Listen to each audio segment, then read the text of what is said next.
¿Hasta qué punto un gobierno puede ampararse en las leyes para ocultar su propia actividad criminal? En este video te vamos a estar contando y respondiendo esta pregunta. Wikileaks fue una plataforma creada por un ciudadano australiano de nombre Julian Assange. Esta plataforma tiene una propuesta para transparentar información privada, oficial o gubernamental, donde se desvelen comportamientos no éticos ni ortodoxos de quienes gobiernan. Publican a través de su sitio web informes anónimos y documentos filtrados con contenido sensible en materia de interés público, preservando siempre el anonimato de sus fuentes. Wikileaks fue considerada la mayor filtración de la historia hasta entonces y provocó que Estados Unidos pidiera la extradición del hacker quien fue arrestado en Londres.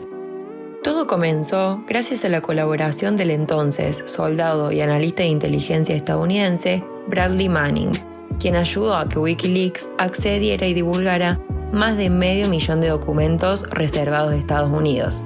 Manning, quien después se declaró mujer transgénero y ahora se llama Chelsea, también filtró un video en el que se ve a 2 helicópteros de Estados Unidos disparar contra civiles en Irak. La ex soldado fue detenida ese mismo 2010, declarada culpable de varios delitos y liberada en 2017 gracias a un indulto del entonces presidente Barack Obama. Estuvo nuevamente en prisión durante 1 año por negarse a declarar ante un gran jurado en un caso relacionado con Wikileaks. Wikileaks salió a la luz con esos videos en los que se da cuenta de cómo soldados estadounidenses mataron a un fotógrafo de la agencia Reuters y a su chofer. Eso ocurrió en las calles de Bagdad, Irak, y el gobierno de Estados Unidos lo negó rotundamente hasta que se filtró a través de Wikileaks. Por ende, la salida a la luz pública de la plataforma Wikileaks fue con el video Collateral Murder, en español, asesinato colateral. Ese fue el nombre que le puso la gente de la plataforma de Wikileaks. Namir Nur Elden y su conductor, Said Chmar, fallecieron en 2007 a causa de los disparos directos desde el helicóptero Apache.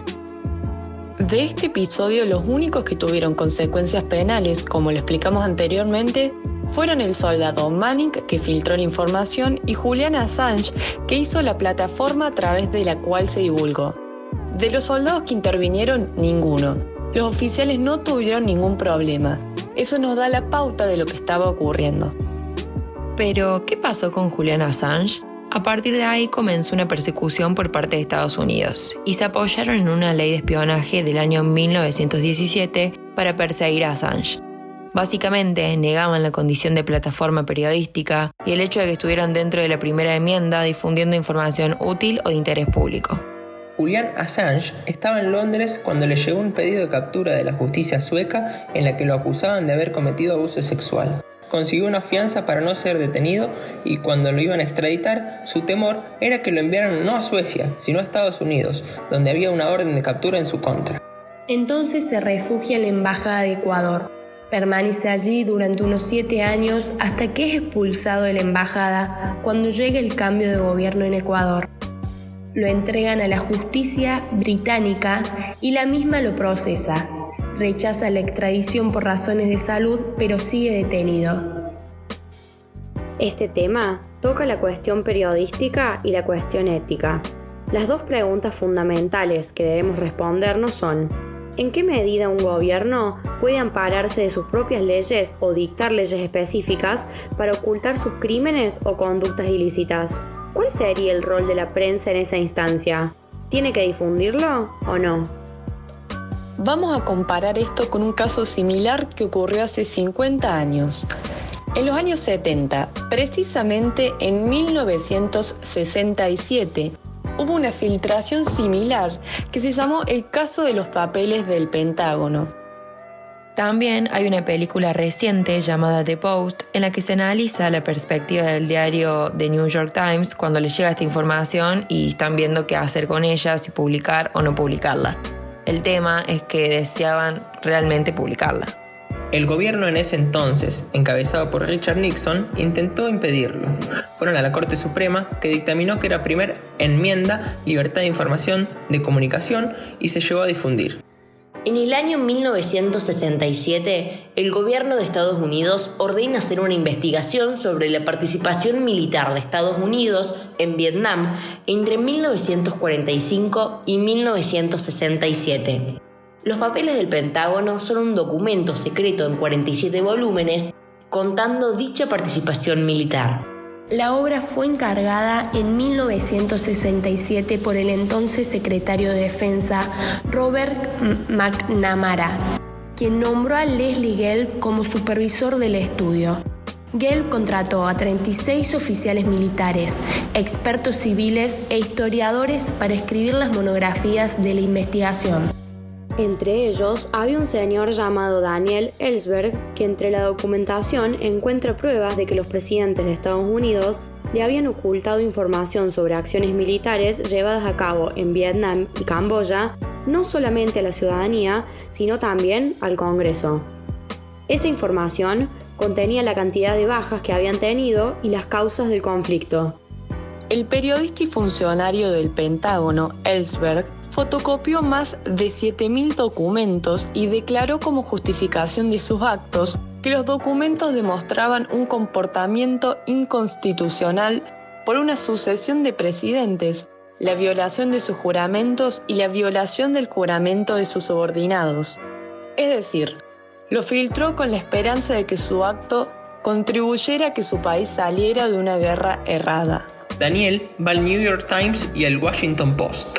A partir de esta información, el gobierno de los Estados Unidos busca bloquear la publicación. Los periódicos van a la Corte Suprema, que los ampara y les dice que sí tienen derecho a publicarlo. Se publica y genera un gran escándalo. Lo importante es que en este caso la opinión pública ve con buenos ojos esa filtración. A partir de ahí, intentan demoler la figura de Daniel Ellsberg. No lo pueden encarcelar, a diferencia de lo que ocurre años después con Julian Assange. Entonces lo que tratan es acabar con su figura. Empiezan a filtrar videos que el señor Ellsberg era homosexual y que había tenido antecedentes psiquiátricos. A pesar de todo eso, se siguió publicando toda la información y Ellsberg permaneció en Estados Unidos sin que lo persiguieran penalmente. La publicación de los documentos, primero por The New York Times y después por The Washington Post, provocó ira y vergüenza pública contra el presidente Richard Nixon, quien puso la máquina del gobierno de Estados Unidos en acción para obligar a la prensa a abandonar la publicación del documento.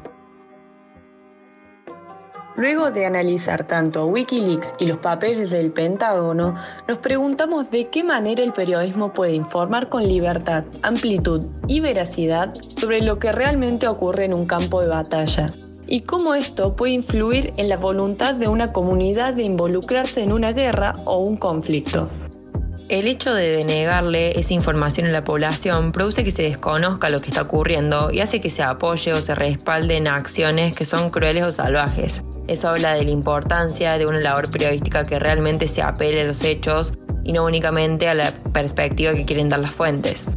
Gracias a Manning, la opinión pública recibió información nunca antes conocida sobre las relaciones exteriores de los Estados Unidos.